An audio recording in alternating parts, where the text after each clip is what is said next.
Good morning, and welcome to our sunrise safari. We are coming to you live on this cloudy morning where in fact a sunrise might not be a distinct possibility, although it will eventually at some point get lighter. We're coming to you live from Djuma and Arathusa game reserves in the Sabi sands of South Africa. Excuse the distraction. I'm looking for lion tracks. So Kevin and Michelle and Lucy, who is always on the ball, picked up on the calls of the lions last night. Now Brent is also following up. Oh, never mind. Thought I saw tracks. That's a termite mound. Behind the termite mound is a lion. There's 2 lions. There's 3 lions. There's 4 lions. Good morning, ladies. Oh, that was a nice surprise. I better just let Brent know. Doesn't often happen to me that Brent and I go searching for a lion pride and we both happen to encounter them. But let me just let him know, and then we'll go a little bit, shuffle a little bit closer and have a squiz or two's here. How very convenient. I hadn't even finished saying an introduction to you all. So good morning, my name is Jamie. I have Wium on camera with me this morning. And don't forget that we're interactive, so you can send through your questions on hashtag SafariLIVE on Twitter, or you can email through to questions@wildearth.tv. Let's actually go a little bit so that I can pop the spotlight down. Hello, ladies. That was terribly, terribly convenient of you.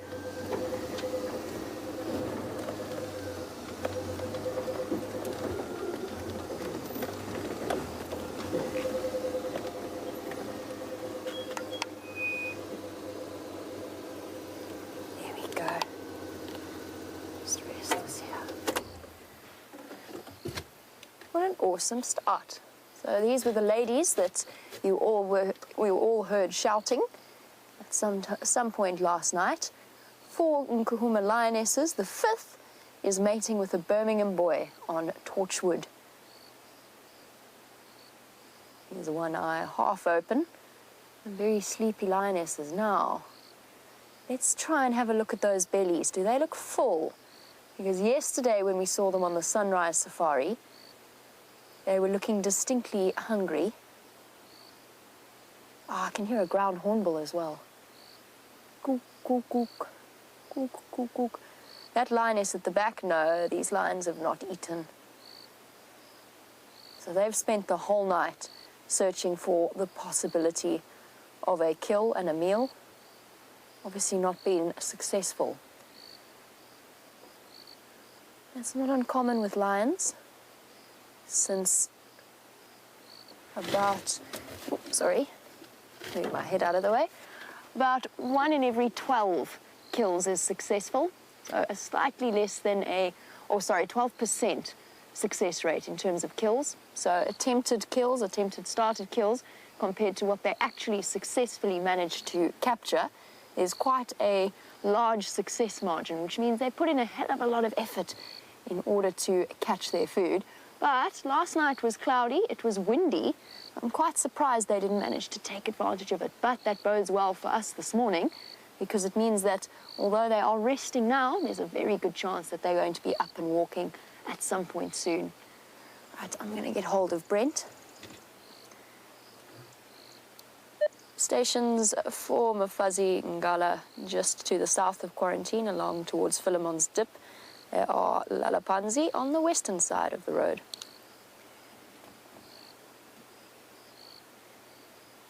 Copy, well done, Jamil. I think I'm going to head down to the east end. There's a single citizen pool at Djuma Pan. Copy that. There's also ground hornbill calling around the Braai site on quarantine.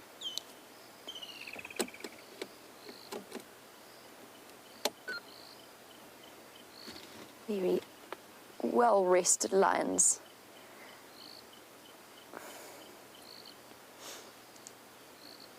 I wondered, we drove along quarantine and I looked at the herd of impala and I thought they looked a little bit unsettled and a bit skittish.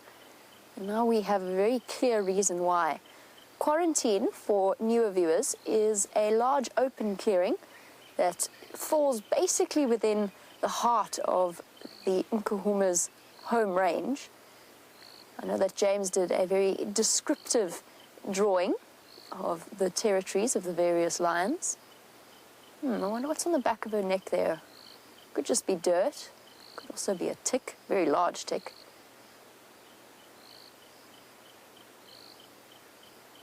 If we're really lucky, since they have been vocal, they might just stand up and call or lie down and call.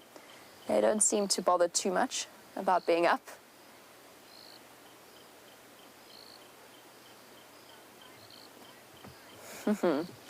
Maggie's saying, "Oh, darn, wake up and rise and shine, ladies.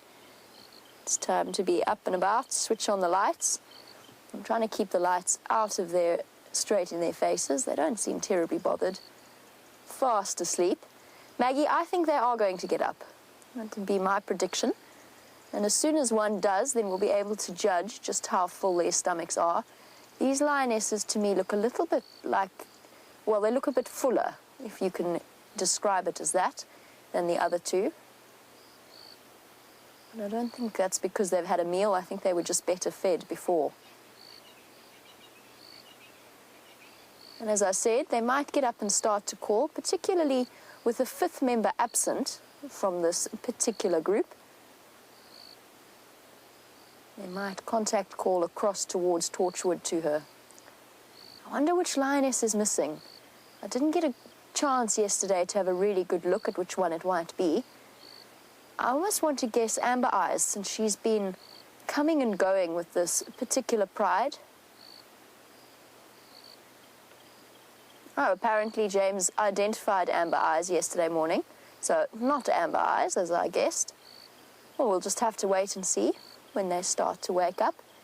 Very soon it's going to be the sub-adult's turn to start mating with the Birmingham boys. She's reaching that right age, and I think that's why they've now completely relaxed with her presence. Hard to believe, actually, that it's the same lioness that we were watching all those months ago. She has grown so much. I reckon she is, what do we say? She's probably about 2.5 now, so by 3 years old she will be mating with the Birminghams and producing her first offspring. Luckily for her, though, unlike a leopard or a cheetah, first-time moms have to learn how to do it all by themselves. She's got the protection of her mom and her aunts and her sisters to keep her company and to teach her exactly how to go about being a mom. That being said, of course, she'll probably head off and disappear into some thick bush for a while, all on her own. Now, unlike the Styx lionesses, the Nkuhumas are not pregnant that we can see. That doesn't mean they're not. It means if they are very early stages of pregnancy. There's no swollen nipples, and those of you who have screenshots from the Styx lionesses and the Nkuhumas' stomachs, you can really get an idea. You can compare the nipples of those lionesses and the shapes of their bellies. Even though the Styx were quite full when we saw them, you can really see how they're carrying the weight towards the back legs. Whereas with these lionesses, there's no sign of any nipple swelling. I don't think that they are, if they are pregnant, it is not early stage, or it is early stage, it's not late stage. It'll be a while before we expect cubs from the Nkuhuma ladies. There you can see, if we have a look at the belly of the lioness at the back, oopsie, sorry. Now, on the Styx female, just where that grass is touching her belly, you very clearly have seen nipples. Sorry, girl, I know that was a rather intense explanation. Oh, head's sort of up. Stretch. Nope. Back to sleep again.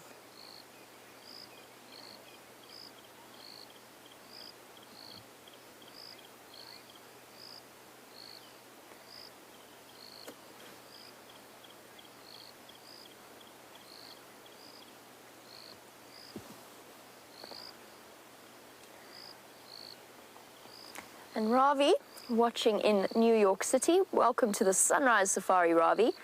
Ravi's been reading up on lions and lion numbers and has read that since the 1950s, the lion population has been reduced by roughly 50%.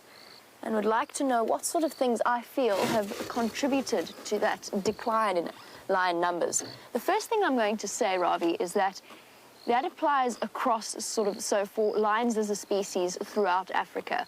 Within South Africa, the lion population has actually, it's almost considered to be an overpopulation in certain areas. That's unique to within South Africa, and it's probably, you'll find, because South Africa as a history has had a more stable background than some of the other African countries. In terms of what's contributed to the lion decline, the biggest reason for it is civil war. Civil war and unrest and poverty within the African countries in which lions also roam freely has resulted in not the death of the lions, strangely enough. The lion poaching, whilst a problem, is not the largest cause of their loss. It's actually poaching of bushmeat. So catching various antelope species, going through and essentially ravaging the prey species of the lions. And that's what's resulted in their decline in numbers. They've run out of food throughout Africa.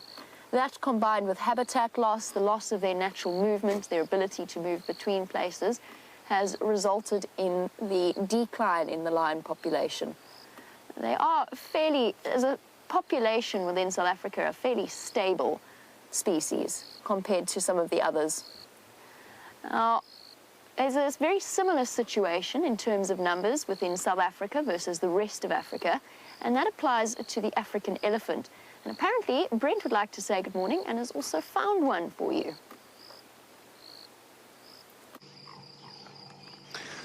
Morning, morning, morning. Here we have a very interesting chap. Some of you might recognize him as the elephant bull who likes to come say hello to cars, most recently to Scott. And there was a lot of debate whether he might be about to come into must, and he probably was, because he's at the moment in full must. You can see extremely wet around the back legs and also around the face, the preorbital glands. And when you see, as he turns, you can see that big hole. Now, he's obviously developed a little bit of a habit with messing with cars, so I'm going to move off. I don't let elephants play. Hey! Don't you start nonsense with me. Okay, so what happened there is I had to bang the car, because otherwise he probably would have done the same thing as he did with Tara and Scott. And we don't want him to get into that habit. So I started trying to move away, and he started moving closer towards us. That's why I banged the car. Yeah, now you're looking sheepish. I'm going to start the car again now. And I'm going to try and move off slowly, but if he does come at us again, I will bang the side of the car. Yes, you're very big. Hey! There we go. So it's very important to read elephant behavior like that. And now he'll think twice before playing with the car again. So a lot of those situations that people get into that become dangerous can be avoided by understanding elephants. Yes, silly boy.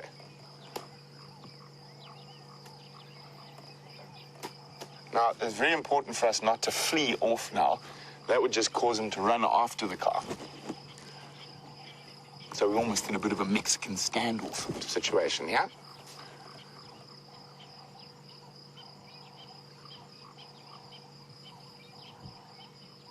Yes, yes.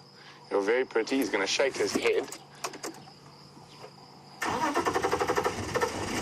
Hey, we've enough of this now. Stop it. So, as I said, very important for us not to rush off. But again, we mustn't let him get too close. There we go. He's going to go on his way, and I'm going to go on my way. And we'll call that a draw.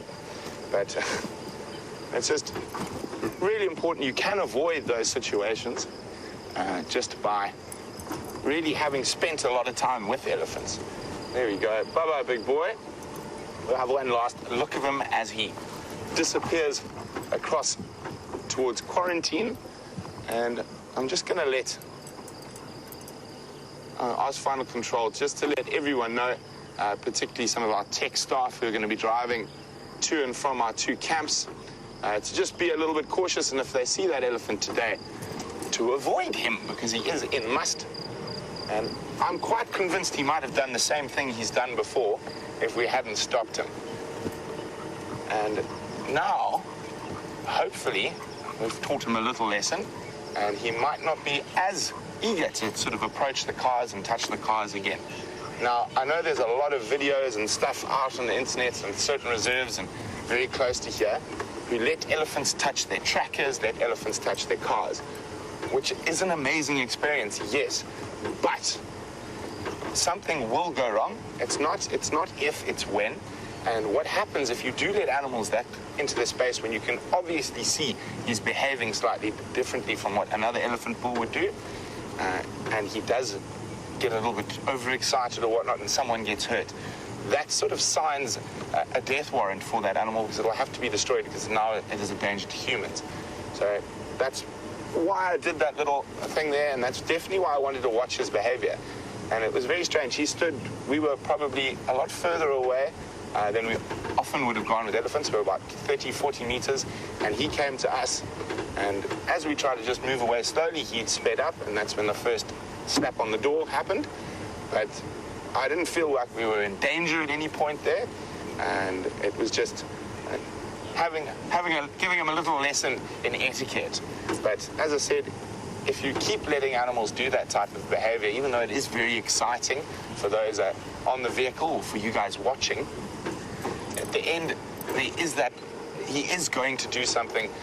It might be to a vehicle full of people, and people get very scared, and some of the people might not understand elephant behavior or know what they're doing. I'm talking about obviously about the guests, not the guides. And someone screams, shouts, moves in the wrong way, and that elephant gets even more agitated and someone gets hurt. And of course we don't want that. He's a beautiful big bull in his prime, so just teaching him a little bit of etiquette.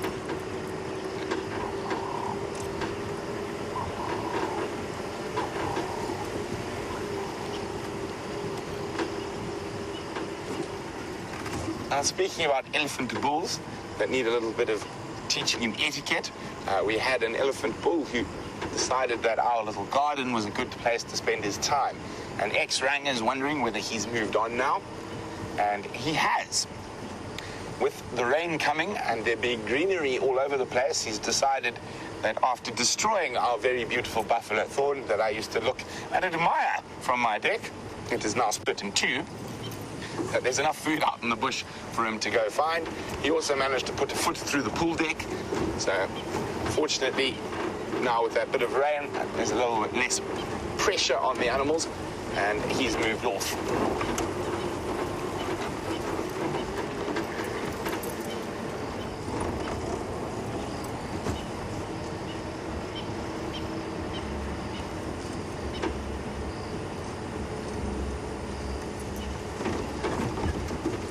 Morning, Genevieve in New York.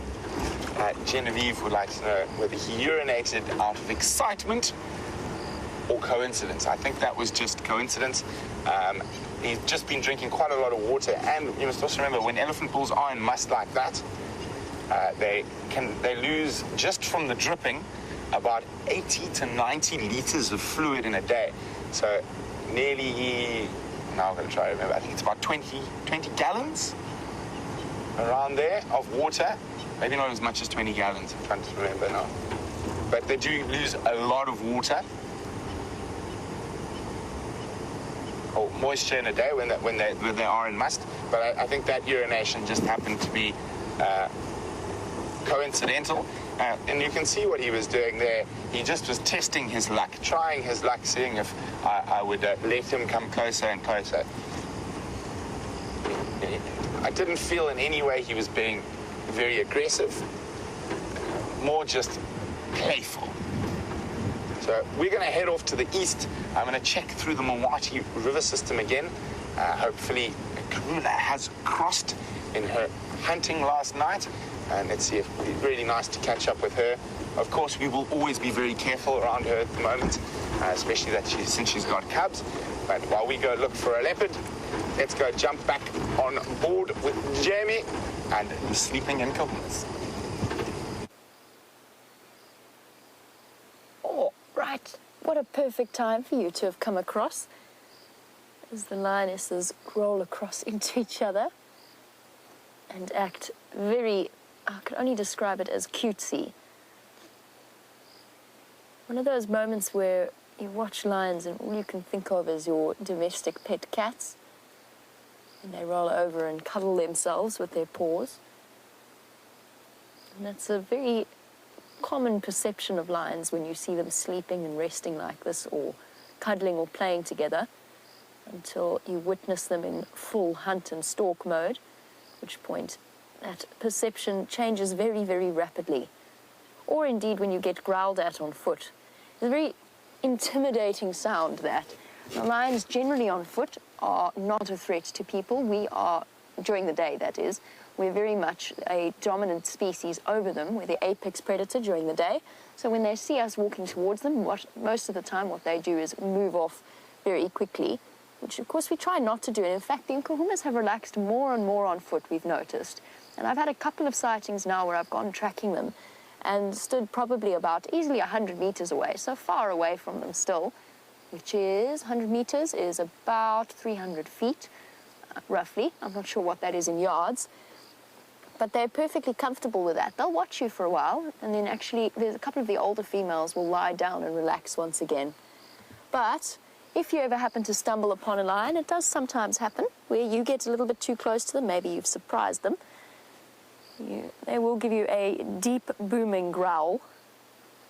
And it's at that point that you are thrown back to your origins at the time before man became the apex predator, and it's then very important to clamp down on that desire to move very rapidly away from them.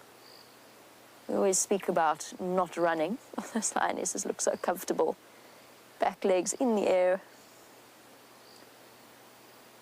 If they did make a kill last night, and I don't think that they did, it was a very small one, probably something like an impala.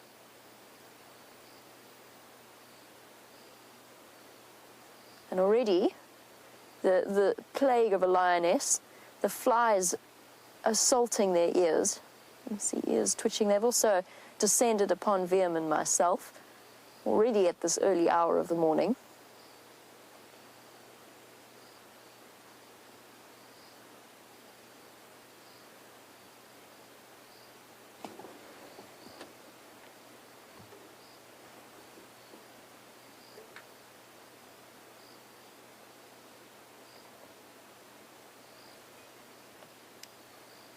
I've mentioned that these are the Nkuhuma lionesses, and I spoke about the Styx lionesses as well.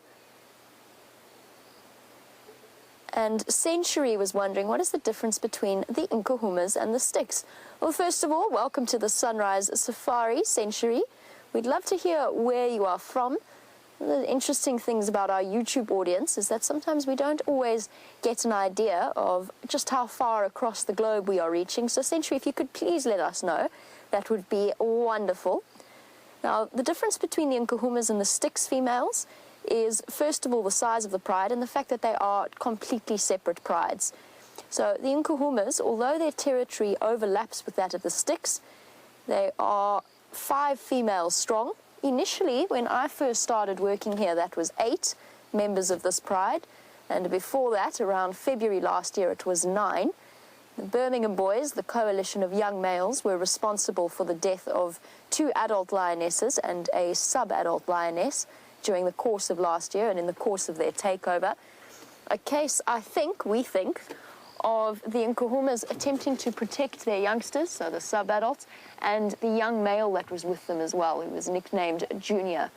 And that eventually resulted, the combination of inexperience and hormones from the side of the Birmingham boys resulted in a great deal of undue aggression in the sort of start of their takeover. That's completely settled down now, but it has reduced this pride to 5 members.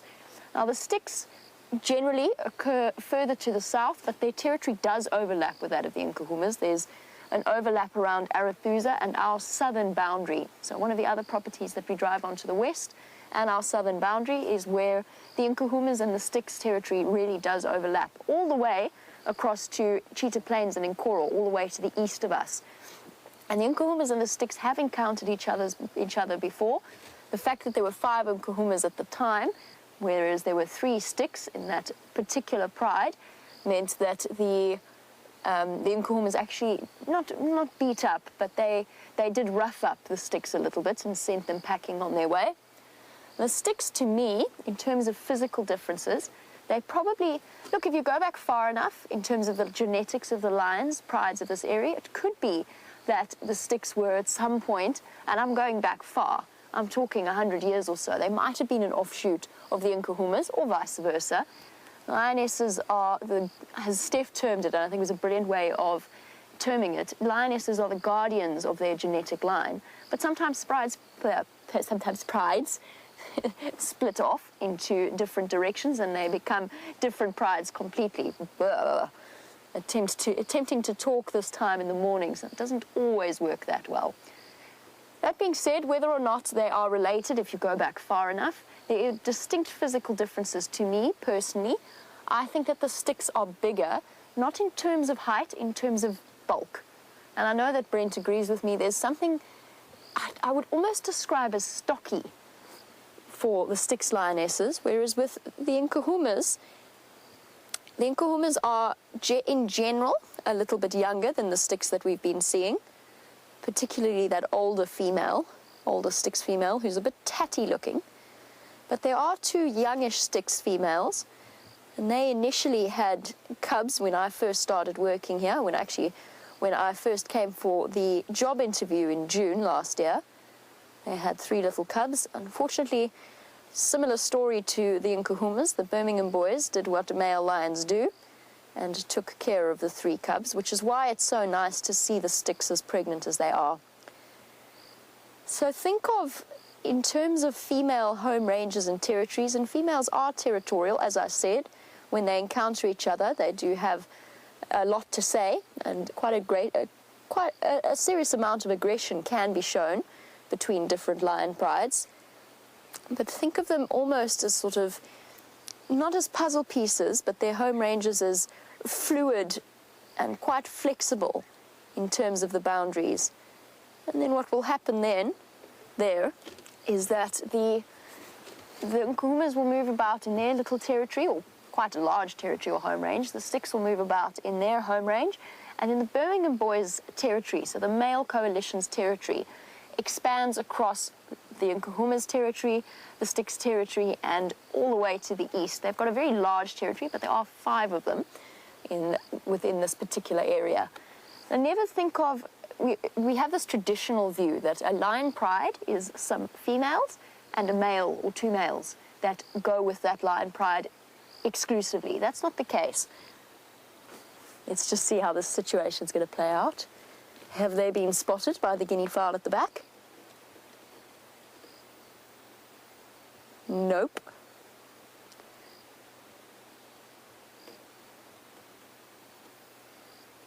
Wait for it, wait for it. Surely one of them must have spotted the lion by now.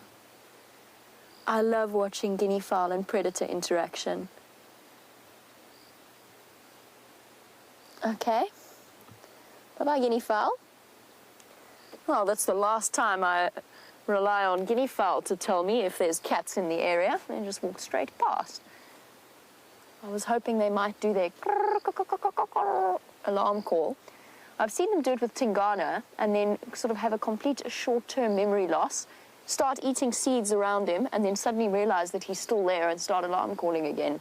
And they can be highly entertaining.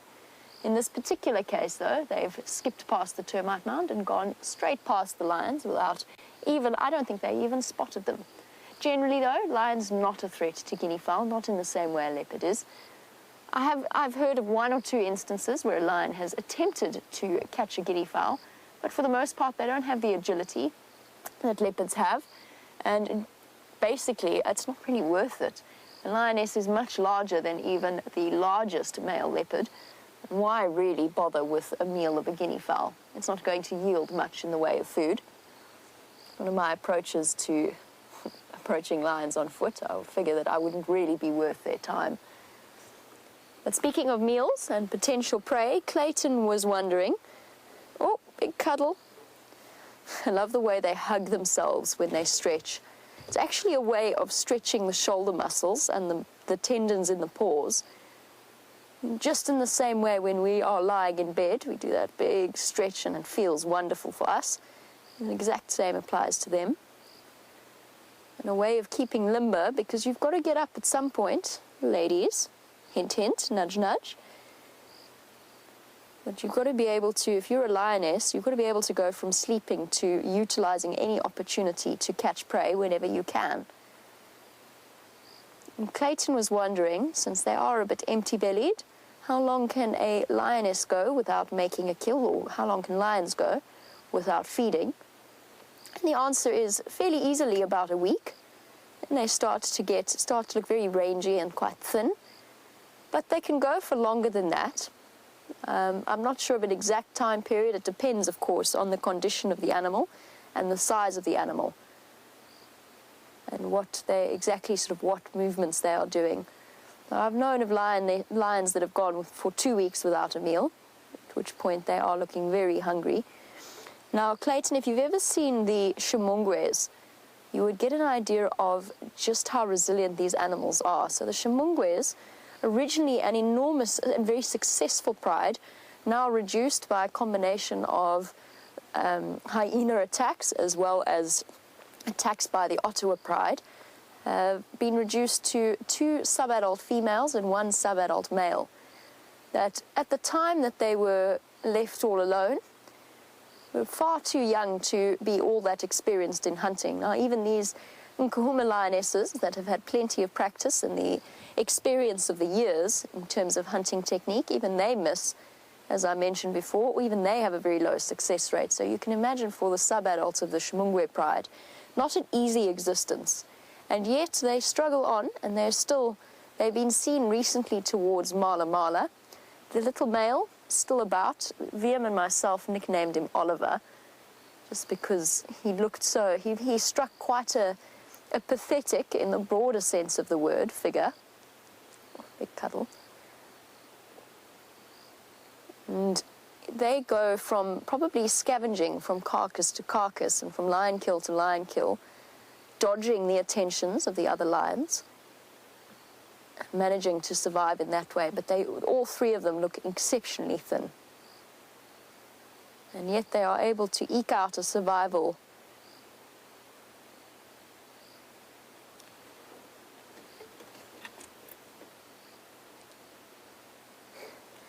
And Safari Dean is on the side of the Nkuhumas lionesses. He's saying that he feels their reluctance to stir. We'll see. We shall see. I'm predicting that at least one of them will get up at some point. Really playing my bets pretty safe there. Surely that should be a safe bet. But we'll see. Hopefully they call for us, or they might get up and start seeing if they can hunt again. You never know. We'll just have to sit patiently and wait to find out. In the meantime, why don't you jump onto Brent's vehicle and see what's happening on his side? Oh, no. In that case, no. You won't be going onto Brent's vehicle because he is struggling due to a lack of comms with final control. So you could jump onto the back of his vehicle, but he wouldn't know that you were there. Always the possibility of entertainment, but not really what we're going for. Now, I sympathize with him. I'm having a bad earpiece day, which is the equivalent of a bad hair day. And it's just that the earpiece really, no matter what I try, no matter which direction I put it in, really doesn't want to stay in my ear this morning. And I don't understand, because it was perfect when I left it. And I've gone to put it back on this morning, and it just won't sit properly. Most infuriating. No, man. Now it's out completely. I've totally messed this up. I've tried clipping it higher on my collar. I've tried putting it lower on my collar. I've tried putting it down the back of my shirt. I've tried putting it down the front of my shirt. Neither of those options is working. We'll just have to deal with me grabbing it every now and again.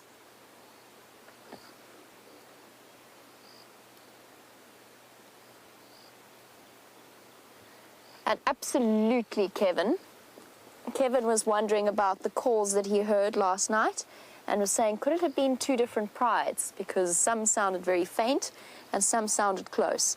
There's so many options, Kevin. Last night when we went to bed, there were lions calling from Simbombili, or what sounded like Simbombili. I mean, that's a rough estimate as to where they are. This could have been the Nkuhumas moving around there. Then these 4 might have been calling, which is probably the ones you heard close. The further ones could have been the mating pair in Torchwood, so the other Nkuhuma lioness and the Birmingham boy, or some of the other Birmingham boys a little bit further away. I'm not quite sure where they've decided to settle down for the morning. But you know that they'll be somewhere in the vicinity. So absolutely Kevin Catfish. It could well have been several sets of calls. And I suspect that it was, just from listening to what we heard last night.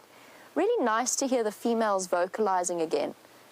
It was an extended period of time in which we really didn't hear them. And then straight after the Birmingham boys conducted their takeover, they managed to, or they went very, I can only describe it as they went under the radar. They went exceptionally quiet. They didn't call. From the start of the Birmingham boys takeover in August, right up until, I feel right up until only the last few weeks, have we really properly heard the Nkuhumas vocalizing. I wonder, it's going to be very tricky, but as they start to move into view, we've got a whole flock of what looks like Amur falcons. Thank you, Wium. Not the easiest angle at all, but really pretty to see in this morning light.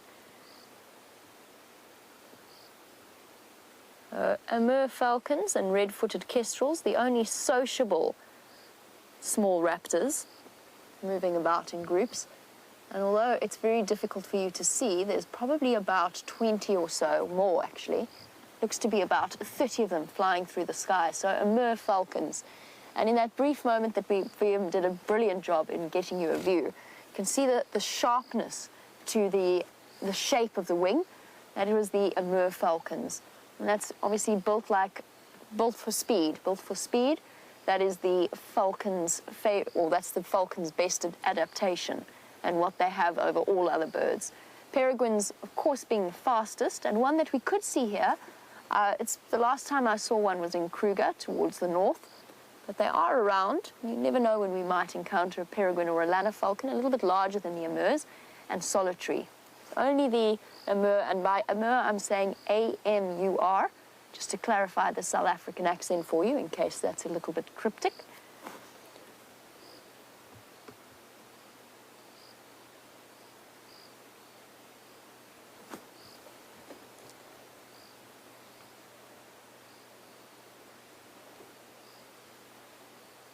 Now, the other difference between the Nkuhumas and the sticks, to go sort of back to Century's question, is the fact that the sticks seem to be more, or seem to be showing more symptoms of TB, not completely confirmed, and obviously can't be confirmed without a veterinary diagnosis.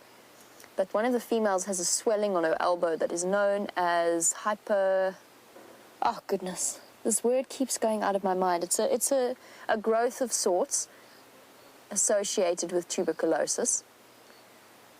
The Nkuhumas are a very clean-looking, very healthy pride. But Joe was wondering whether it's possible for lions to get a cold or a fever. It's an interesting one, Joe. Certainly they are capable of contracting viruses, just like domestic cats that are able to contract essentially the feline equivalent of feline HIV, so FIVs, feline immunodeficiency virus. It'd be interesting to know, they of course do not complain in the same way we do when we get a temperature and are feeling a little bit sickly. And in fact, even with TB, they continue on as they would always. But yes, I think it's entirely possible that they would feel ill. Particularly, most of them are carriers of tuberculosis. One of them is making a very strange sound, sort of a purring sound that I could hear. I'm not sure which individual it was.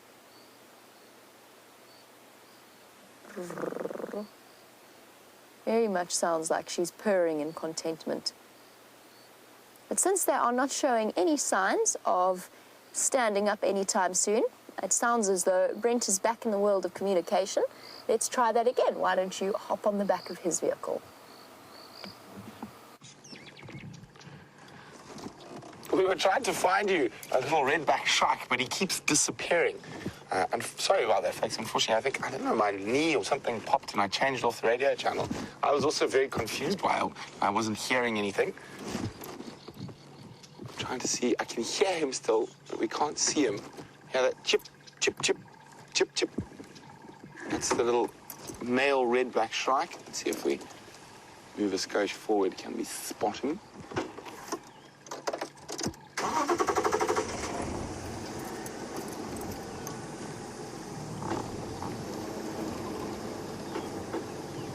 Nope, he's decided to move on. I'll keep an eye out. They're quite pretty little birds. As I said that, he pops into the open. You see him there, Dave? There. There he is. You can see that very prominent red back. So, one of the shrike species that will actually hang insects from thorns. His little tail going, displaying quite heavily. I wonder if he's looking for ladies. You can see that tail flitting around quite nicely there. There he goes, showing you his nice red back. Now, this is one of our migratory species. Oh, there we go. Off he goes a little bit further. Now, if I remember correctly, our viewers in the UK might even see these at home during your summer months. So one of the species that loves the eternal summer, spending summer in the northern hemisphere and summer in the southern hemisphere. Never finding winter. Now, the females don't have as prominent a red back, but still very pretty birds nonetheless. Can't see any females around. Oh, off he goes.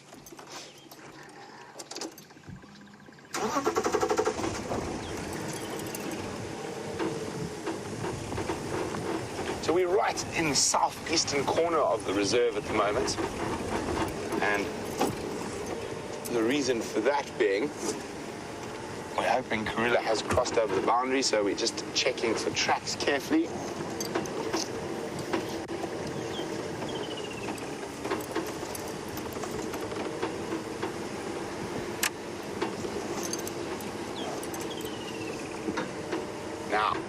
The reason we checked that eastern boundary was that there was the last Nkuhumas lioness who was mating with the Birmingham, probably about 1 kilometer to the east of our Traverse area, and I was hoping maybe they've decided that Djuma is a good honeymoon spot, but unfortunately not.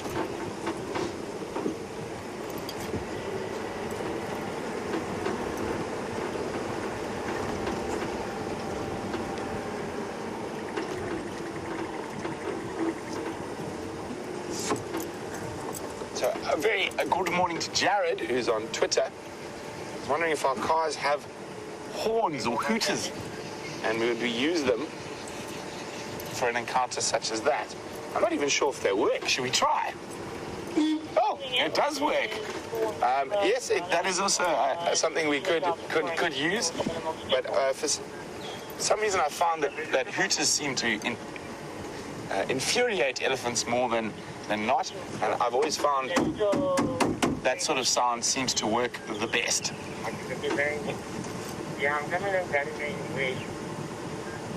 and I know those who were on the sunset safari saw some of these with gems.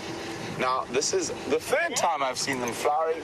They must have been very confused this season, and it's a baboon's tail. There you go. There's some nice little flowers next to Dave there.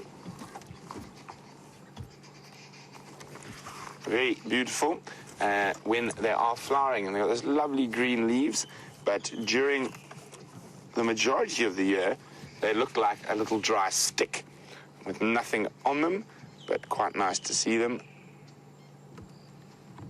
Let's have a quick closer look in the flower there. This sort of delicately light, what color would you call that, Dave? Pinkish or mauve? I don't know if it's mauve. I'm not quite sure on all my colors. There we go. Final control thinks it would be lilac.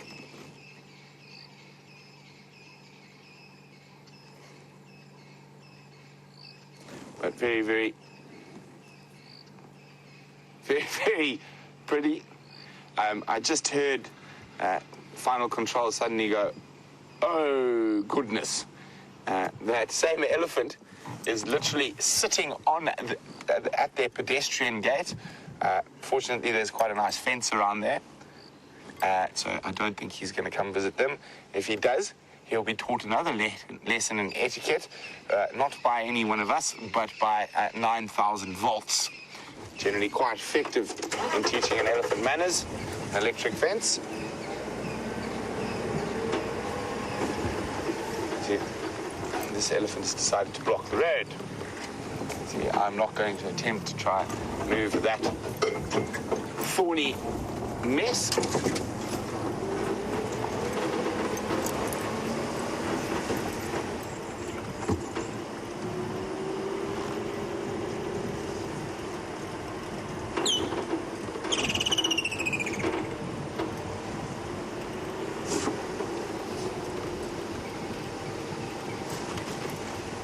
Morning, B. Wilson. B. Wilson says the nighttime sounds, the morning chorus of all the birds is so wonderful, even though it is nighttime where they are, and the bird sounds are acting as a lullaby, because B. Wilson is getting a little sleepy. Well, I couldn't think of much better sounds to go to sleep to, and even the nocturnal sounds we get to experience on a nightly basis make for the best lullaby. I like to sleep with all the windows, everything open, so I can hear as much as possible outside. And we do have a wonderful little Scops owlet that sort of seems to like calling from the marula tree just outside our bedroom. He sits there going, burp, burp, burp. And of course, fiery-necked nightjar. Good Lord, deliver us.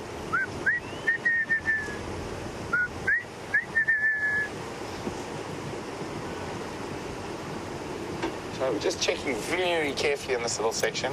Karula is seen about 100 meters south down about there. So maybe she's come up to the north.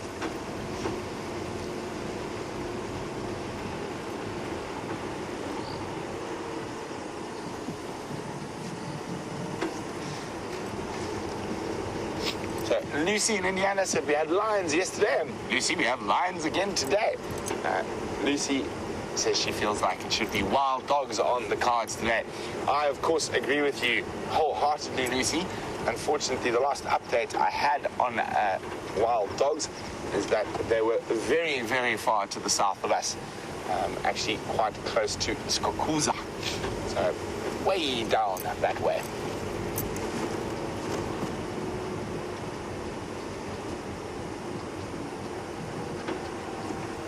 I know quite a few of you will be interested. I have mentioned that Karula has moved her den, but this is the spot before the rain where she was keeping those little cubbies in that stormwater drain. There it is there, under one of the busiest roads in the Sabi Sands.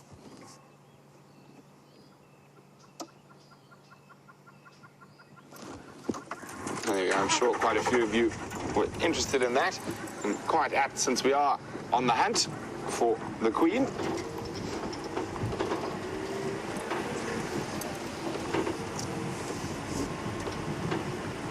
So from what I understand, she's moved her den further to the south into this myriad of little dongas. A donga is a sort of erosion gully, is the best way to describe it. These are natural, just from rain and whatnot, and fortunately no one can get a car into there. There's a good example. You can see no one's driving in there, and there's a whole host of them, so near impossible to get a vehicle in. So that's good news, and she should keep the cubs in an area like that till they're old enough.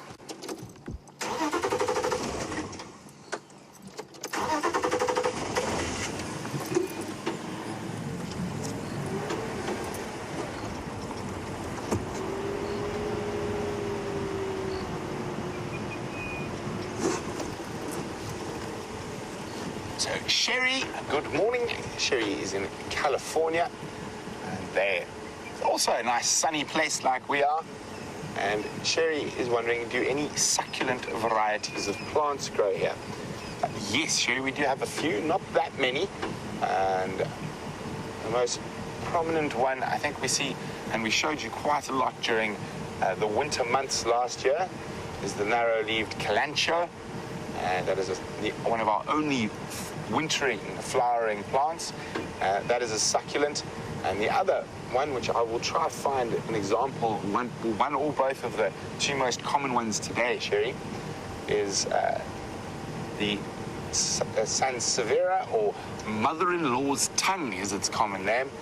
And that's quite an interesting one because it's a very big bulbous root system that retains water.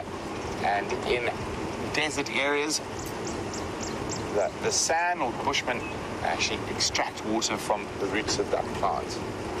So let's have a look. Can we see any tracks in the riverbed? Or even better, can we spot a leopard in the riverbed? Unfortunately, not. I'm just going to jump across to the eastern channel, see if there is any update on her, if she's still that side. Morning mobile stations. Is any station in the east copying me? Brent, same off for you.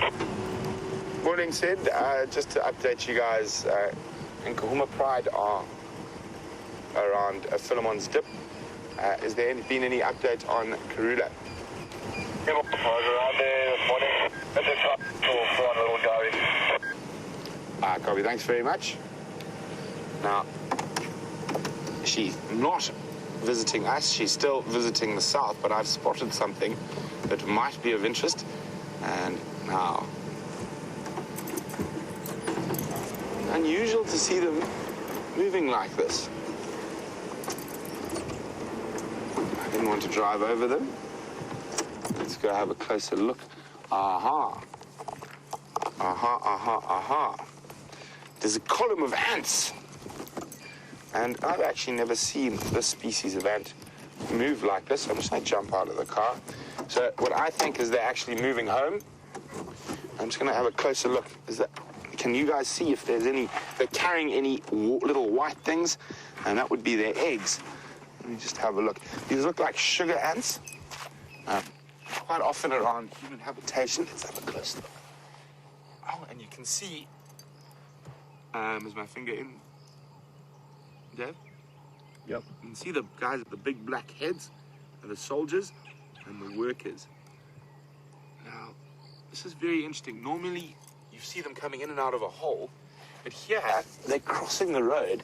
It almost does look like they're moving house, but I can't see any eggs being carried. Maybe this is just a large foraging party. I'm not sure. And I'm not 100% convinced that these are sugar ants. I'm not sure what ant species these are.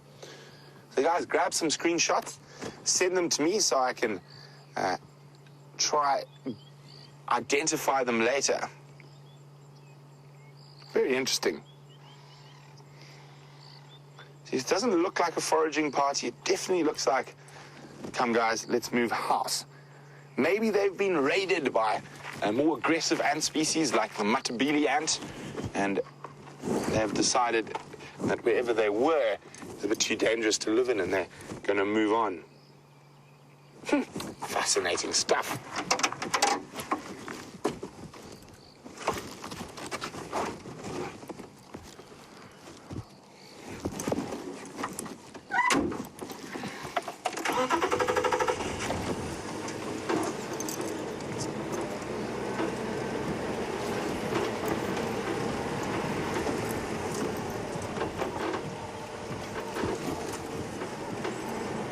So, as you can see up ahead, there's this dark grey bank, and Ellen in North Dakota would like to know if we're driving into a storm. It looks so foggy and grey. I don't think it's a storm, Ellen, or not yet anyway. It just looks to be some low cloud. Hopefully, fingers crossed, that there is a bit of moisture in it, and we might get some rain. Now, Here we go. Hello, impalas. Now, I noticed quite nicely on some of the little impalas that their little horns are starting to show quite nicely. Let's see if we can find a little male amongst these guys. Hello, impalalas. Is that little boy there? Come to the left? No. Yes? Is his horn so small I can barely see them? Yes. A little bit more to the left. That one there, soon. Oh. Oh, now the males. Oh, look at this go! The rut is starting. So that is a young male in front of us there. And then the big male. Oh, here we go. He's gonna run right. Get away from my ladies. You can see that the one doing the chasing, nice big male in his prime. And the other male was looking a little bit skinny, a little bit younger, horns not quite as big. But there's always a chance that those younger males, while the other males are fighting or chasing, might be able to sneak in for a quick mating. Don't you come back here. So we're going to start seeing a lot more of that behavior.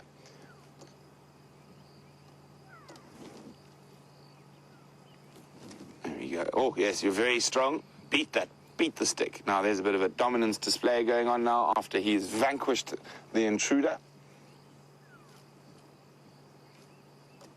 Now, speaking of males, let's try look what we were originally looking for before pandemonium ensued.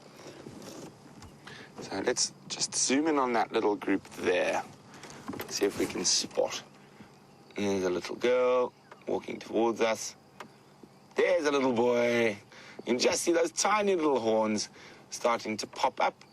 Now, when their horns are like a little bit longer than this, the Afrikaans people have a nickname for them. It's called a penkop. Basically a pen head. Looks like he's got two little pens sticking out of his head.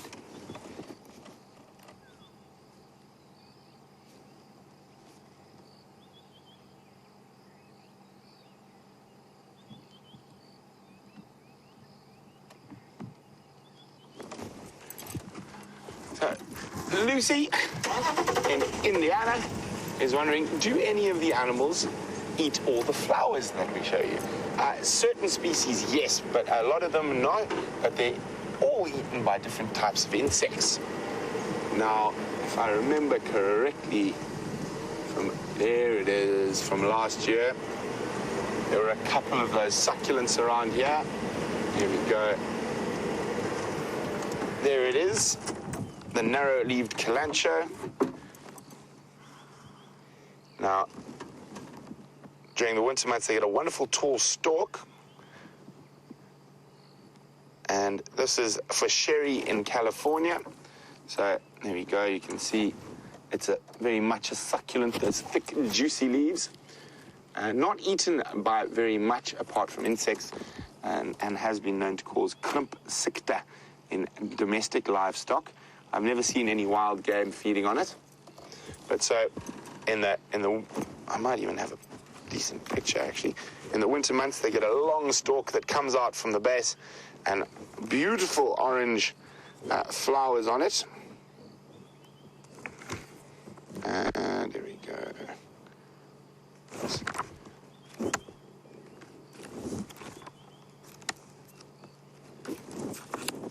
So I'm not sure whether this one's actually got the narrow-leaved or one of the other calancha species. There's a couple in these parts.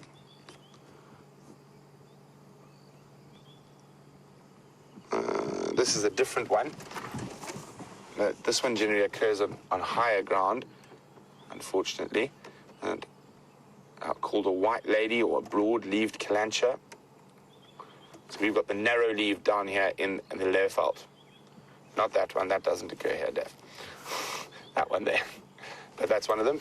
Have a quick look in the back, see if we do have the narrow-leaved in this book. Otherwise, actually, I do know where I have it. Ha-ha! And I especially brought my flower books out with me today. And it's Calancho with a K, not with the C. There you go. 67. There we go. That's the beautiful flowers we get during the winter months. Very, very pretty. And it's used in traditional medicine for colds and blocked sinuses. And it's said to make you sneeze. So it's used in snuff quite often, mixed in with snuff, and results in severe sneezing, which is said to help clear the head. So it is a toxic plant, and the toxin in it is a cotyledon toxin. So anyway, it causes crimpsicta, or the shrinking disease, in cattle and domestic livestock. So when they eat it, they tend to almost shrivel up. So not very good to eat, but as I said, quite often a lot of the noxious plants in very small doses are used in traditional medicine, especially with purging and things like that. So poison sometimes can be good for you, but only in the correct dosages. And you always wonder how we've always got these dosages. It must have been a lot of trial and error, and I wonder how many people have expired with different medical practitioners testing dosages of lethal plants. But on a happier note, let's go to the 5 lovely ladies and the wildebeest, Wium, who are still sitting somewhere off Philemon's dip.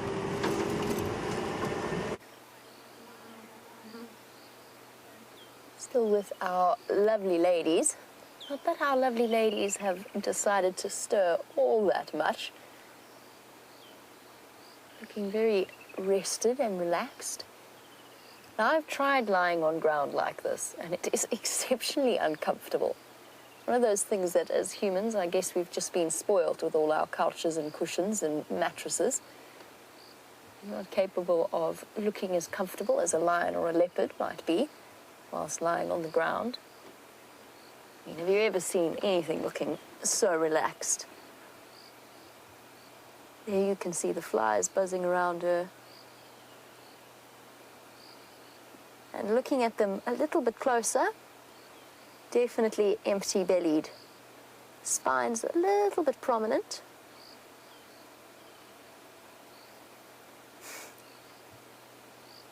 A very dignified cat-like pose.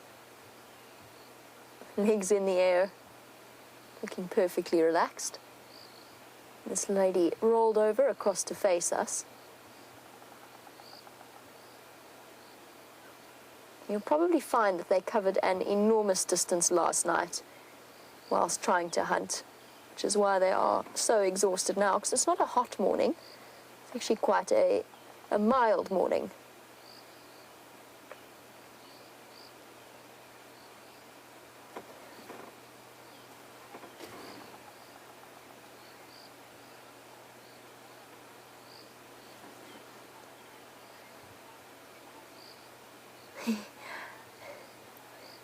That's a good question. Lenny in Pennsylvania heard me calling in the lion sighting, and I was chatting to Brent, and I said that the lions were lalapanzi, which is, I know that I'm going to get,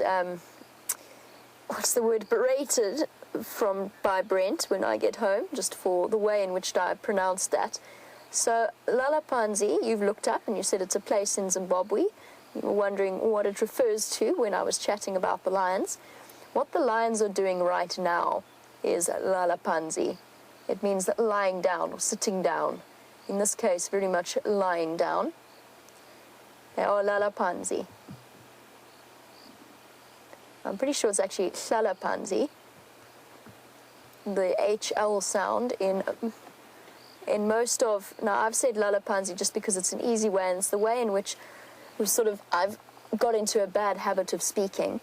But the HL sound in most of the local languages, and of course there are tremendous differences depending on where you are in the country, the way in which you pronounce things, but it is lalapanzi, lying down.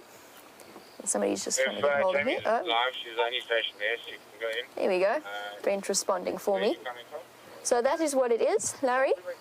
Hlalapanzi, lying down, and that's why I said I'm going to get into trouble for the way that I pronounced it. It's quite easy. The way in which we speak on the Game Drive channel and the terminology that we use is such a mishmash of different local languages, so as almost to be considered a norm all in its own. So they're the industry standards of the way in which you refer to animals. Now, we referred to these four ladies as Ngala, meaning lion, and I refer to them as Mfazi, which actually means woman lion. It's not actually the word, the local Shangaan word for female. It means woman, as in a human woman. That's just one of the ways in which it's become an inaccurate usage of the language, but something that has standardized through lodges throughout the world. And for most local speakers, not so much the Shangaan language, but if you go further to the west of us, when you refer to an Ingala, it's not actually the local name for a lion. The local name is Tau, T-A-U, in Sotho, or in Spedi as well. And the different peoples come with their different types of language, but due to the way in which South Africa has evolved and come to be, rolling over, there are combinations of language. And then you may have heard the term Fanagalore. Now, Fanagalore refers to essentially what I was saying there. It's Amber Eyes that's rolled over to us. Now that her eyes are actually vaguely open as she watches Ephraim approach. You can see who she is. Rolling over to observe him. Morning, everyone. Hi. Oh, a fly bugging her. Hello, gorgeous girl. But yes, Fanagalore is one of those, essentially what I was saying, which is a combination of all kinds of different languages, including English and Afrikaans, as well as all of the other local dialects. It's something that I've always wanted to master. Unfortunately, I don't. When I say this, it's probably not entirely accurate. I've always considered myself to have a serious lack of ability when it comes to learning languages. But perhaps it's just I should have put more effort in, especially whilst younger. It always helps to learn a language when you're younger. Look at her rubbing her chest like that.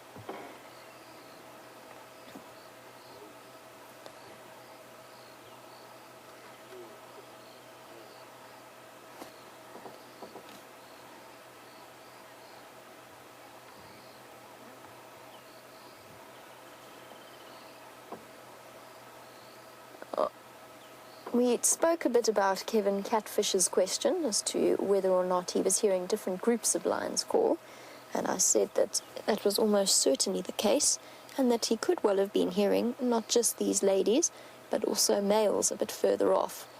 And Mo Khan was wondering, can you hear the difference between a male and a female call? And Mo Khan, the answer is yes, you can. To an extent, I sometimes battle with it. The further away the lion is, the harder I find it in terms of identifying. Now, what I've noticed with male lions versus female lions, whilst the pitch is very similar, so it's not that the male lions is much deeper than the females, but it tends to be a difference in the way in which they vocalize. So all lions do that long ooh sound, and then at the end they go ooh, ooh, ooh. And that call, those little shorter calls, for me, the males tend to go on a little bit longer than the females. Not always that easy, though, Mo Khan. See what I mean about being very... I think the Nkuhumas are very attractive lions. They've got a beautiful tawny coat. They are wonderfully symmetrical, which sounds like the most bizarre thing to say. But when you've seen an asymmetrical lion, you'll know exactly what I'm talking about. And still, retaining those spots of youth, even at Amber Eyes' age, and I would guess at maybe, probably about 7 or 8. It's in light like this that you can actually see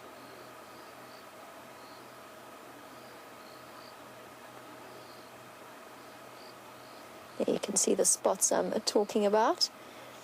Now, Amber Eyes opened up her eyes, giving us a really nice glance at her very distinctive, at least within this pride, very distinctive feature.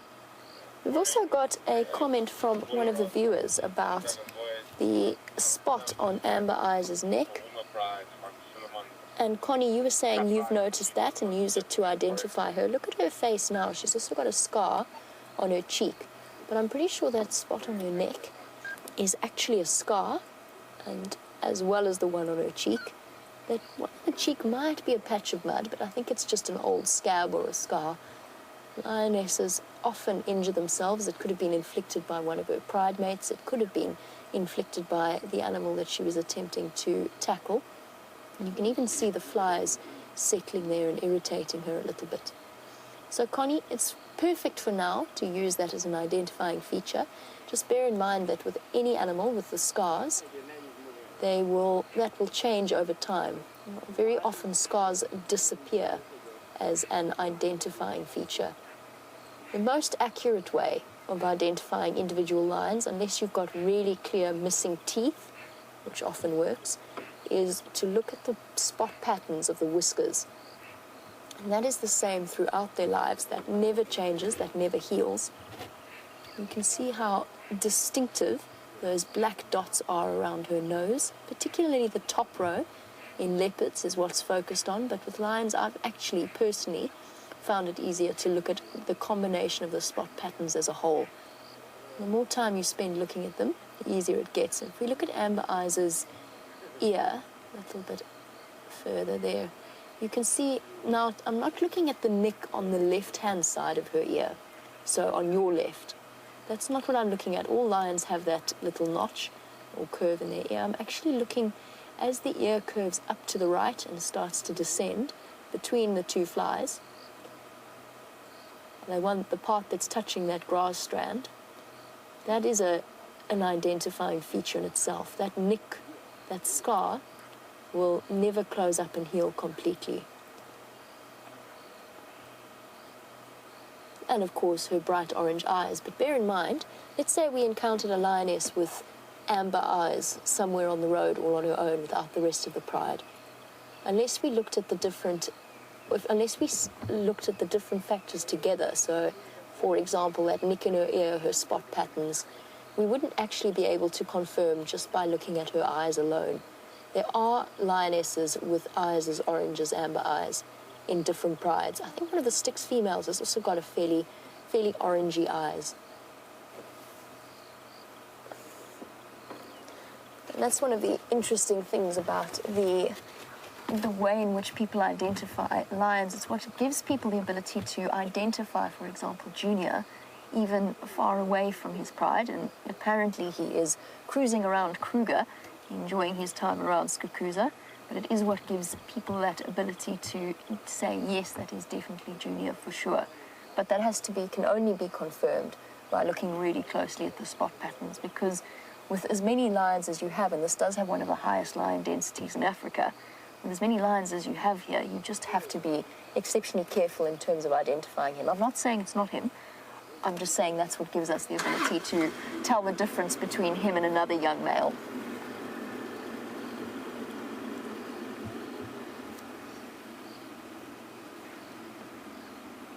Now, lionesses, you're proving my predictions wrong here.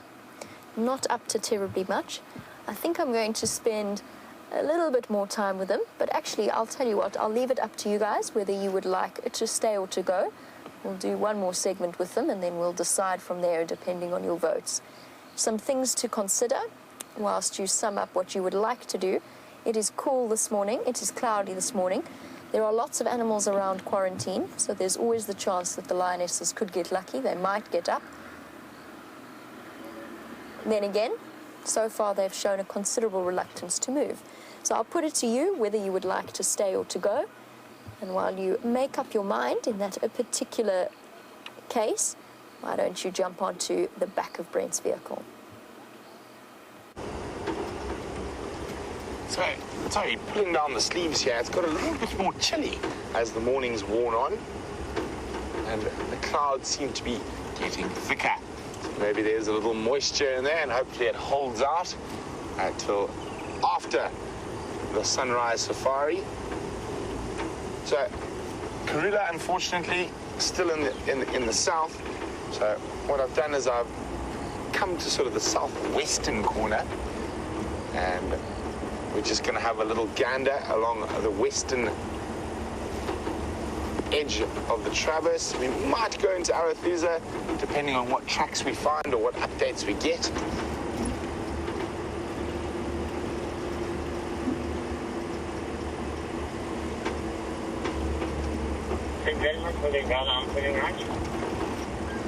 There we go. Here is the southern edge, and there is the southwestern corner where we're heading towards.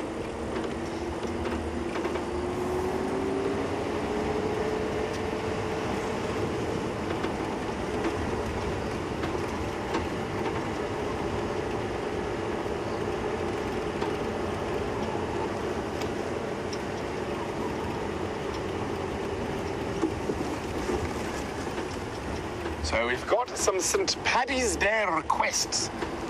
James Richard would like an emerald spotted wood dove, and Marianne would like a shamrock.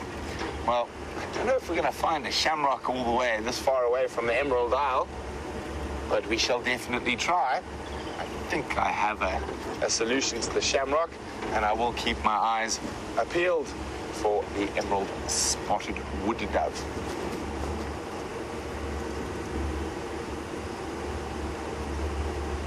So we've been chatting about Karula, who's down in the south. Now, one of our other resident female leopards who's with child at the moment, or not with child, has got child, is actually denning in this area in front of us here. So that area is obviously also still zoned, but we will do a little meander past. Maybe she's popped out for a bite to eat. You never know.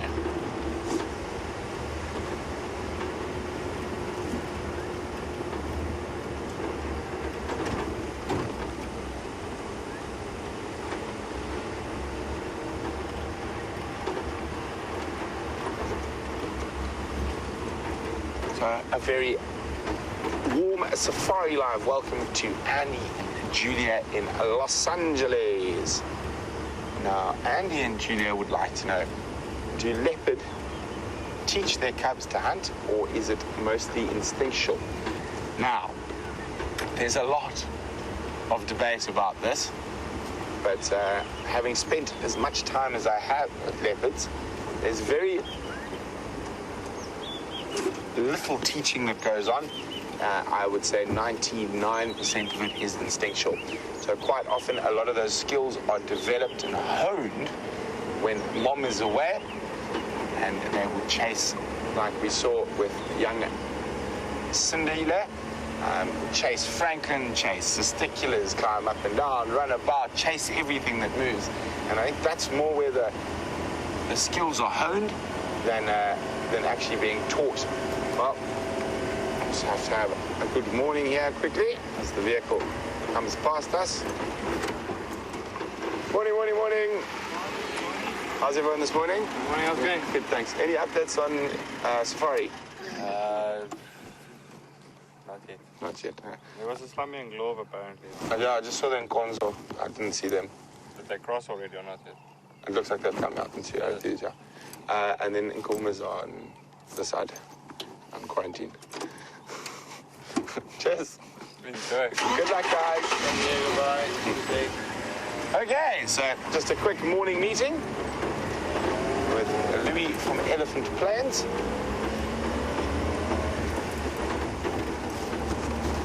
So nothing on Arethusa just yet. So we're going to keep checking along here, and so there's two possible leopard females we can find here. One is Shadow, of course, who's denning in this area. But as we carry on all the way right to the northwestern corner, there has been sightings of some new females just coming into the top corner of Djuma. So we're going to go have a look around there if we get no joy in these parts.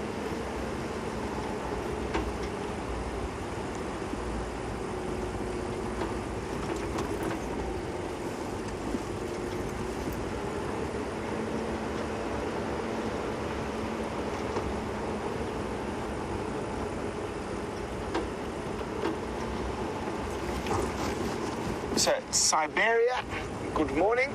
Siberia Zumi would like to know, how often do leopards move their dens? It seems every time she's spotted, she moves her den. Not quite, but at this young age, she's probably moving them every 3 to 4 days. So you probably don't see her for 3 to 4 days then being spotted. Oh, but across to a cat that's on the move with Jamie. Lots of yawning happening here. And one lioness has already got up and moved across in front of us. It's so interesting. The really interesting thing about this is that they actually heard the oxpeckers, and I think Amber Eyes is up next. Here's another big yawn. And usually when lionesses do that, they are seriously thinking about standing up. Oh, gonna eat some grass, shame. To try and probably settle an upset stomach caused by hunger. Look at that tick around her eye. Look at the ticks around her eye.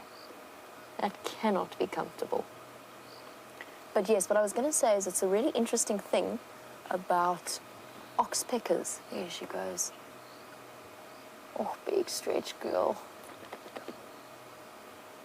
That was a cool sound. Yes, those are empty bellies and a half. Almost gone wrinkly and flappy around her stomach. How are they going to get up and hunt? Now, the reason I keep trying to say about the oxpeckers is the fact that the oxpeckers started calling. Now, oxpeckers, of course, sitting on potential prey species for them, whether it's kudu, whether it is nyala or impala or zebra, whatever it may be, they heard the oxpeckers' movement and they know that there's an animal in here somewhere. And they want to go and investigate it. At first, eating a little bit of grass in front of us. Cool. We're going to do a bit of a VR segment at the same time. So bear with me for a sec. Just want to see if I can... There we go. Just beep it a little bit so I don't have to frighten them off. So right in front of us, we have a lioness. If you look across behind the monkey orange, you can see her sniffing the ground. There's actually two there in front of us. There is the lioness close to the bonnet, and then the one behind her. Both of them looking very thin and incredibly hungry. I'm not sure what she's sniffing for. I think she's still eating grass. Just keep an eye on what she's doing there. I can't see her head from my perspective, but by looking downwards, you will be able to. You'll be able to see what she's up to. There we go. She's moved out a little bit into the open. And you can see the dense vegetation that they are moving about in. Off to the left of us, a very, very thick drainage line, and I think that they've heard possible prey species somewhere in there. Just watching their body language. And it's the most incredible feeling having these phenomenally, or the biggest predator in Africa, right up close to the vehicle.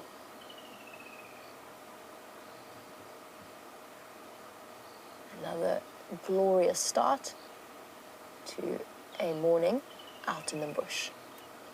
Cold and cloudy day means that they're going to be thinking about going on the hunt. It's not too hot for them. Here we go, a female moving behind the bush willow tree. She's going to slowly start heading off. I wonder what the morning holds for this lion pride, and whether or not they will be successful in obtaining breakfast. It is rapid. Cool. With a beep. Yeah. There we go. Thanks everybody for that.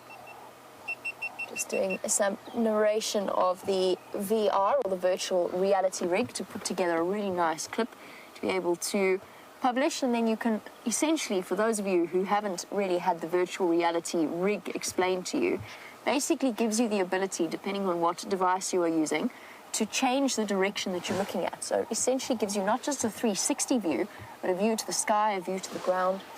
And the lioness up. Let's go back to talking about them. All eating grass, and I'm sure that's from upset stomachs because they're hungry. Maybe they switched to grazing. Wium thinks they might have switched to grazing. Certainly easier than having to having to head out on the hunt.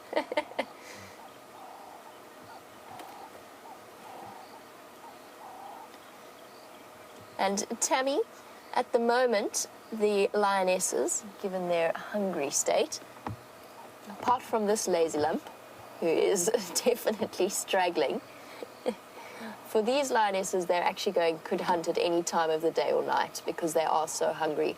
It's going to make them exceptionally opportunistic. Generally, though, as a general rule, more than anything else, lions tend to hunt far more during the evening hours or the nighttime hours rather than during the day.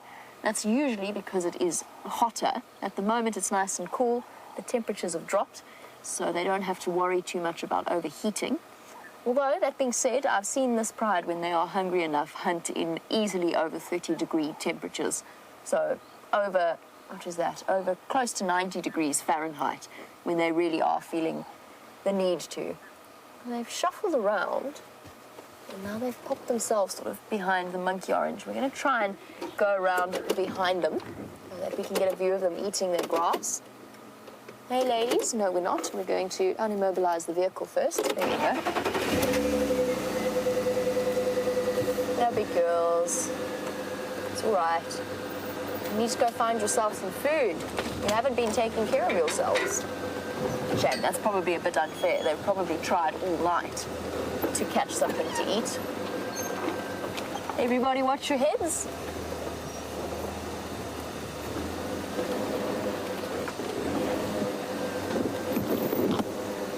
It's going to be a little bit noisy.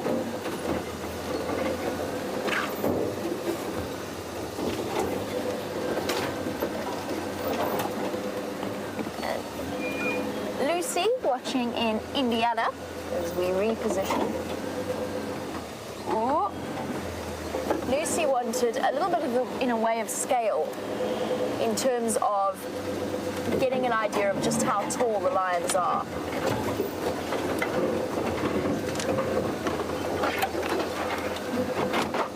And Lucy, when they walk close to the vehicle, they're not quite, the lionesses in particular, are not quite head height with us. Their head probably, actually our head probably comes up to, their heads probably come up to about the door height at the top. We often see them walk right by us, and they can turn and look slightly upwards into our eyes as they do. So what I'll do, Lucy, is once we have left the lions, depending on what happens, or if we leave the lions, I don't want to now because they're actually getting up, looking like they're thinking about hunting. But what I'll do is I'll stand next to the vehicle and I'll show you exactly where a lion head sort of reaches, or a lioness head. Males, of course. When I encountered that Birmingham boy, when I encountered that Birmingham boy, his head felt like it came up to about here, next to the vehicle. That might have just been the surprise element, though, as well. Lots of paw cleaning, shuffling around, and again eating grass. Just like your cats and dogs, lions do it quite often to make themselves throw up, but they can also do it to settle their stomachs. Even if just to, and I'm sure many of you have felt this before, when you are so hungry that you actually feel a little bit nauseous.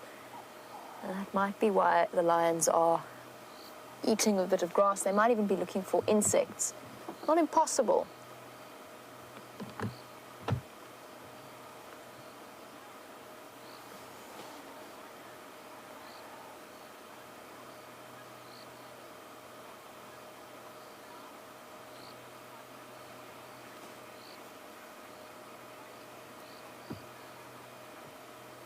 We've chatted a lot about the dynamics of this pride and the events that have led to the position that they find themselves in now. And Bud Petty was wondering, what would happen if a Birmingham boy decided to wander into the sighting now? Would there be any kind of aggression? or displays of fighting, or would it just simply be a case of greeting him? And the answer is probably they would just greet him. Now, we saw a couple of days ago, we had the reverse. We were sitting with the Birmingham boy, and the Nkuhumas ladies just rocked up at the sighting, completely unexpected, and he looked up and he was a bit curious, and they walked up and had a sniff. There wasn't an affectionate head rub or greetings of that nature that you usually see either between pride females or between males of a coalition. But there wasn't any real aggression. The only time he snarled at them was when they decided to try and go and have a nibble on his warthog kill. Not that he wanted it anyway, but that was what they decided to do. All of them, all four eating grass. Oh, I thought she was going to demonstrate the epicap type use that lions often put grass to. Let's try and change our angle a bit. They seem a bit indecisive about where they want to go.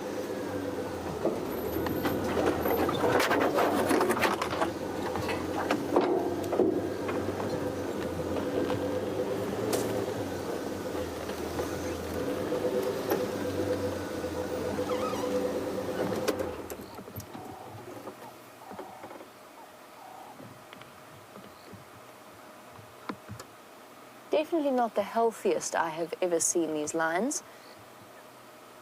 They are, and let me just clarify, although they are very hungry, they are not anywhere near starving. They still have plenty of strength left in them. This is a normal hungry-ish looking lion. It's probably been about 4 or 5 days since they last had a meal, so they could go for longer. However, they're really starting to feel the pangs. Two of them have remained behind, still munching away on grass. The other two are slowly wandering up towards quarantine onto the road. One's following, the other's actually lying down behind a clump of bushes in the road. Somewhere there. Well done, Wium. There she is. They're definitely on a scouting mission, if not a proper hunt just yet, on a scouting mission. Just to look at them, I can see how some of you might be a bit concerned. They do look very thin, but as I said, nothing too serious yet. Donna was wondering, because she's seen all of the ticks around them, she was wondering if there are any recorded cases of animals dying from tick bites. And Donna, generally not. Of course, our ticks don't transmit the Lyme disease that is quite as potent as it is in the States or in Europe. Our ticks transmit a rickettsia bacteria. It gives you a horrible fever and a bit of an ache, and most of the animals here are resistant to it. Us, as human beings, less so. It does affect us, but nothing a short course of antibiotics won't fix, and if you don't get the antibiotics, again, not serious. You're just going to feel really quite unpleasantly ill for a little while.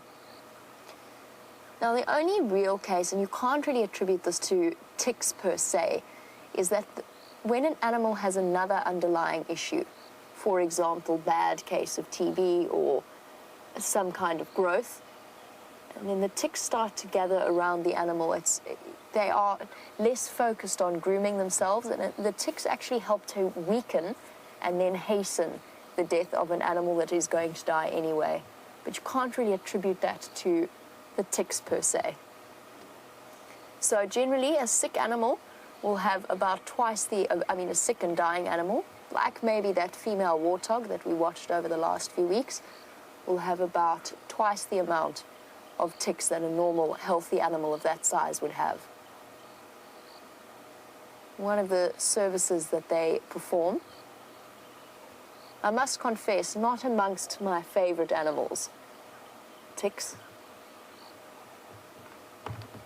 But as with everything out here, they serve their own valuable purpose, one of which is to remove weaker animals from the system as quickly as possible so that they do not reproduce and pass on weak genetics. Interesting.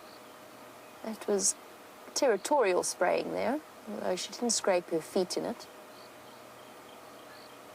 Shame, ladies.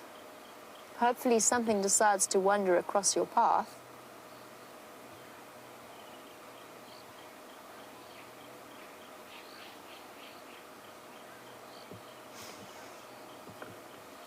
Luke, watching in New York. Hi, Luke.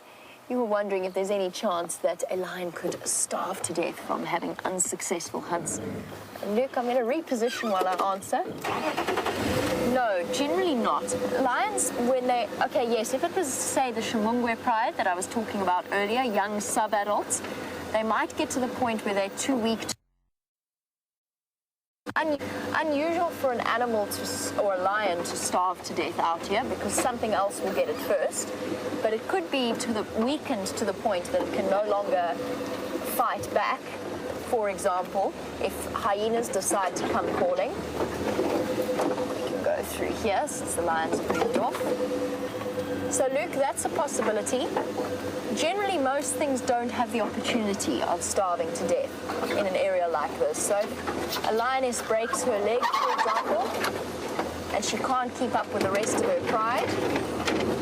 She might find herself alone and defenseless when it comes to attack by hyenas. And hyenas being very good at having or picking up on other animals' weaknesses. But generally, within a pride, they will at some point be successful, and they'll just keep hunting until they are.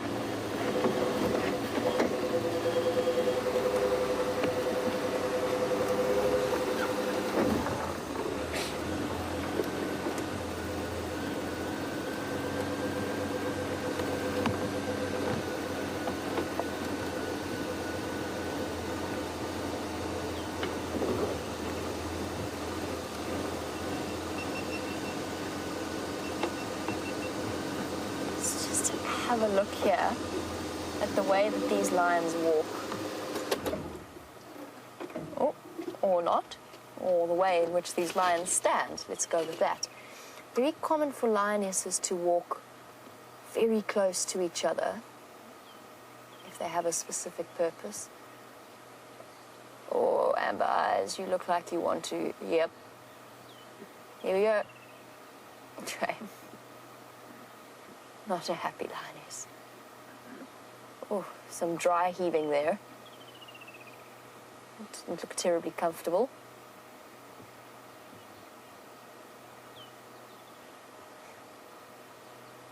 Okay. Come on, ladies. Do your work, do your magic. A very experienced lion pride. They will definitely not be at risk of starving to death, but it's hard not to feel sorry for them when you see them looking fairly hungry in this particular state.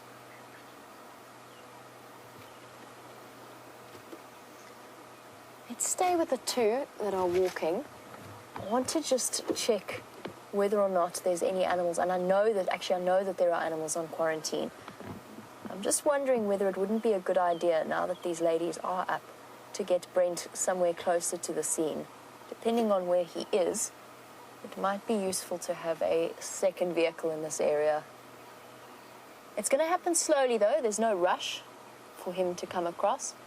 As you know, most of the stalk is all about patience. Making sure they definitely don't want to mess anything up at this point. Hold on 1 second, I'm just going to get hold of Brent. Standing by.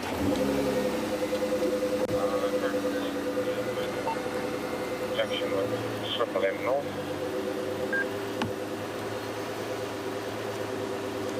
Copy. These Ngalas slowly mobile north back towards quarantine.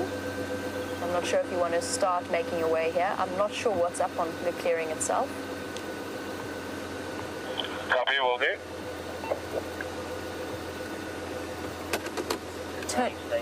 Turned it up slightly too much. Any updates? Slightly deafened myself there.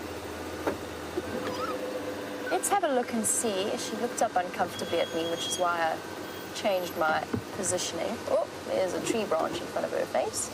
I want to see if this is the lioness that apparently has 2 spots on her nose and has been referred to by one of our viewers, or identified by one of our viewers, as spotty nose. Copy that.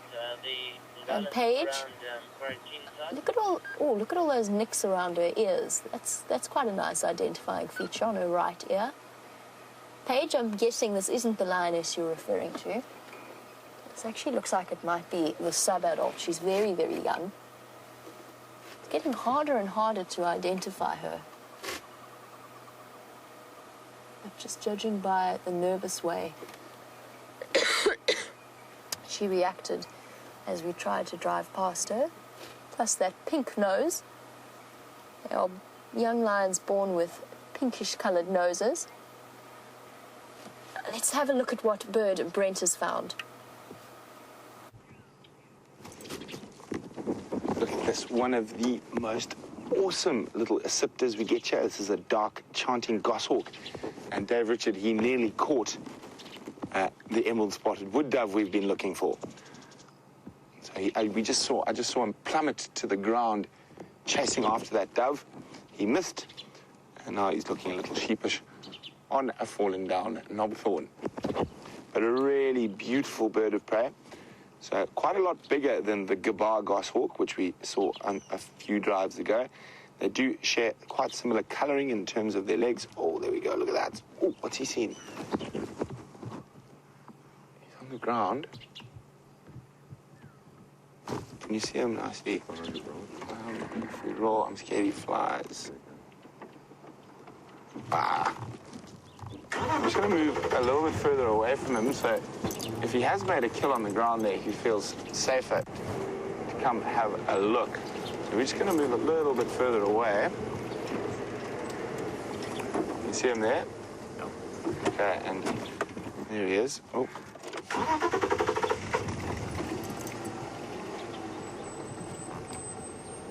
He's just in a really awkward spot for us. Maybe forward's better. And we'll just... So I think he's going to pop down onto the ground where he was. I'm just going to use my binoculars to examine said ground and see if he's actually managed to catch a bird, or maybe it's termites. Just run down. Where'd he go? On the ground. On the other side? I've got him. Oh. Okay. Sorry, I took my eyes off him for a second. Oh, there he is. He's behind the tree. So, judging the fact that he's not flying to the exact same place could mean there's some insects there that he's feeding off.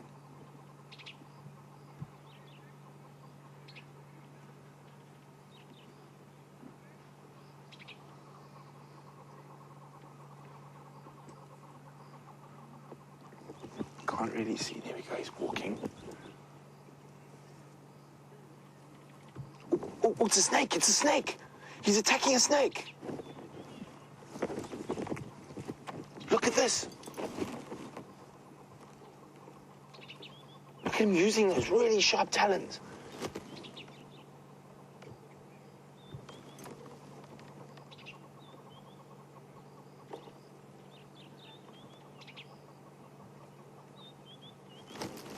Oh, isn't this fascinating? Look at him kicking. I wonder what snake that is.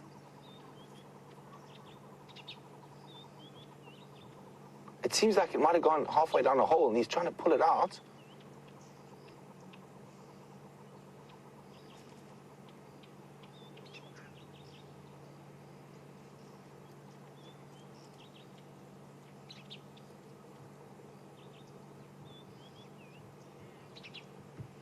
Has that snake escaped down the hole?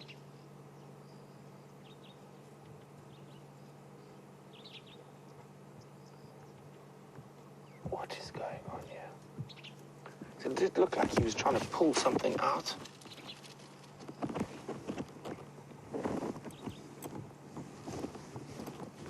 What do you found there, mister?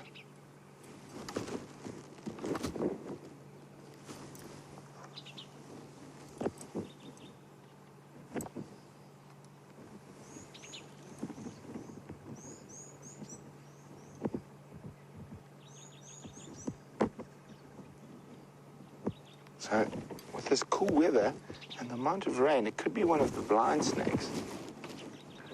We didn't see any really aggressive reaction from the snake. It just tried to get away. But has it got away? And it was quite big. I thought it was very big for him. I mean, it definitely looked quite massive. Almost thought maybe a Schliebens, blind burrowing snake.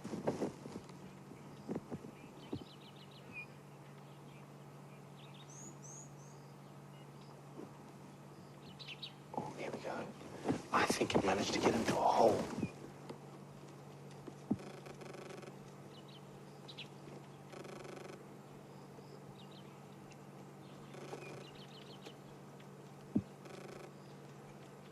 Oh, a bit of plucking of feathers.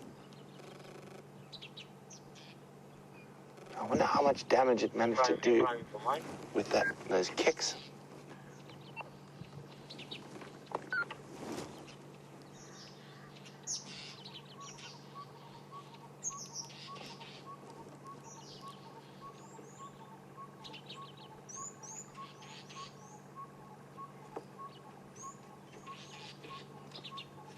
Let's just watch this for a little longer.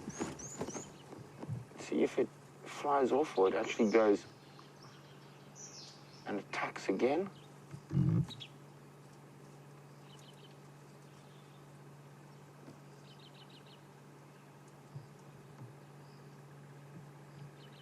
There we go, look, he's going to check again.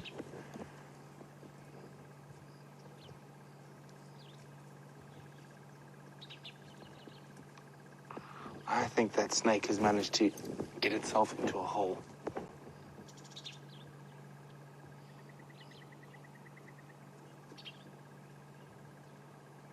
But ever the opportunist, waiting to see if it gets another half chance. You can see it looks like some termite diggings just in front of it there. And maybe that snake managed to disappear down a hole.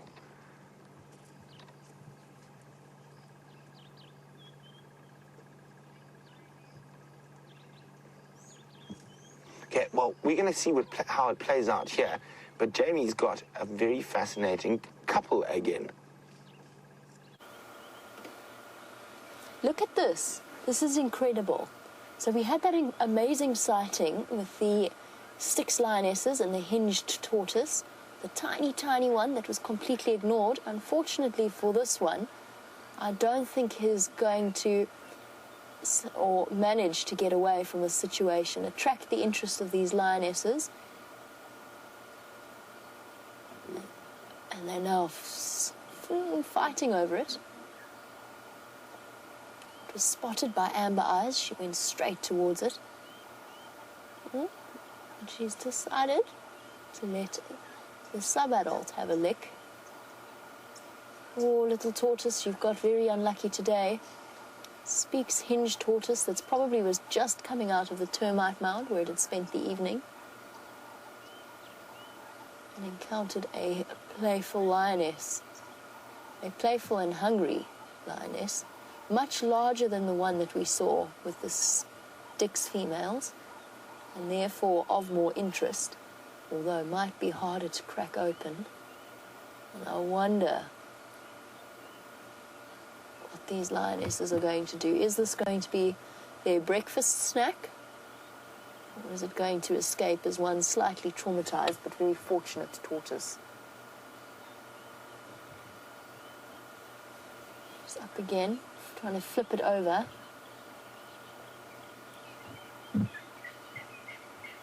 Sniffing close to the edges. She's got her teeth around the edge of the shell. A lion probably not capable of crushing the shell with her bite force, and certainly doesn't want to risk damaging her teeth, but she will try to crack it open from inside the shell. And this is an interesting end to the tortoise saga. James and myself chatted a lot about how lucky that little Speaks tortoise was. Oh, lost interest.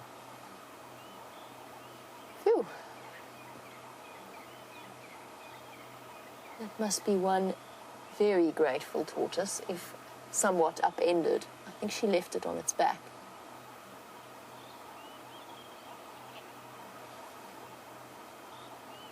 Not hungry or desperate enough just yet to go to the effort of attempting to prise that tortoise from its shell.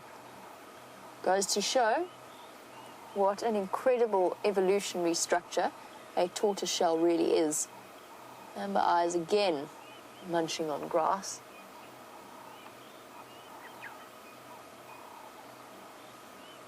I've just done a quick check of quarantine, since that is where they were going.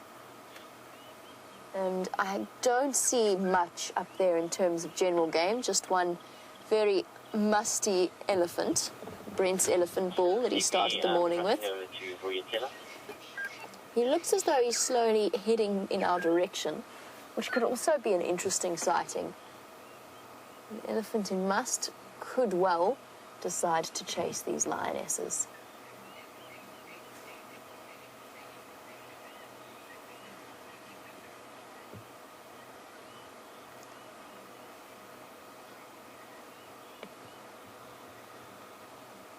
Watching them walk through the bushes, and I'm just trying to decide where I want to reposition or if I want to let them decide where they're going to go.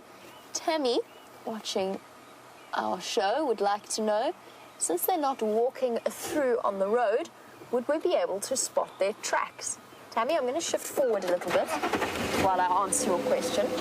Tammy, yes, we would. Maybe it would be easier for Renius, the great tracker Renius, to see their or to view their tracks on this kind of ground. It's damp soil, which is really very tricky. I'm just going to let Amber come to us. She's going to slowly make her way towards us. In the meantime, the two ladies in front enjoying a bit of a bonding session. But Tammy, yes, we would be able to view their tracks. Some very solid grooming happening here. But it would have to be in places where the sand is nice and soft. That's how we track the animals once they go off the road. That's how we track them through the bushes. Sometimes having to guess a little bit along the way, particularly if you are tracking the Queen of Juma. Sub-adult on her way to join them.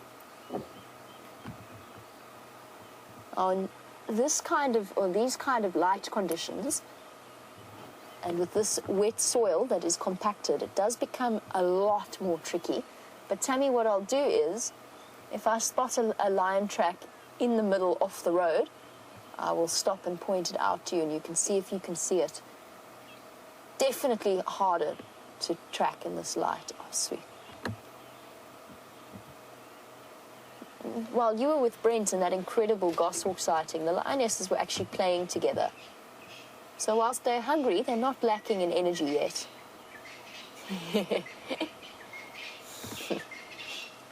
Adult female getting a little bit grumpy.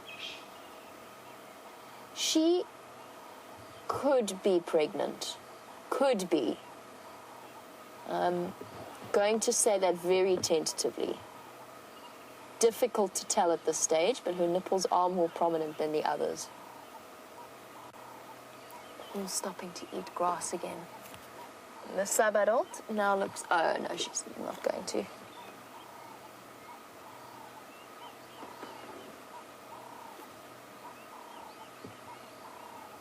Now, I've said that it's fairly tricky to determine whether or not a lion is pregnant until the later stages of the pregnancy. And one of the reasons behind that is an answer to Boti's question. Boti was wondering, what time of year do lions give birth? And the answer to that is any time of year.